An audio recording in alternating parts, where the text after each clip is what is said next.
Hello everybody and welcome back. In this video you'll learn about the access and store tabs in the home area. First, let's start with the access tab. Some of you might allow your members to come and work out in your facility without booking a class, a PT session, or a course. So you're going to want to track their appearances to your facility. So some of you might be using the barcode scanning function. If you're on our Platinum package, you might be using our kiosk function.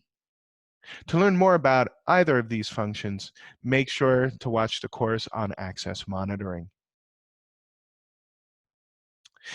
So once your member checks in, they will appear in this tab, and you will be able to see at exactly what time they scanned in or checked in, and whether or not they have a valid membership. Please note that this access monitoring does not restrict them from entering the facility. It just gives you the information so you can see who has a valid membership and who doesn't. Next, let's go to the Store tab. You learned in a previous video where to create store items. Once a member purchases a store item through the mobile app, or if you've purchased it for them through the dashboard, the item will appear in this store tab.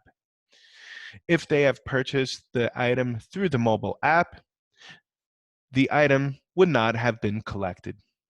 So when they come in next time to your studio, you can give them whatever item that they purchased and mark the item as collected. So that's everything about the access and the store tabs. We'll see you in our next video.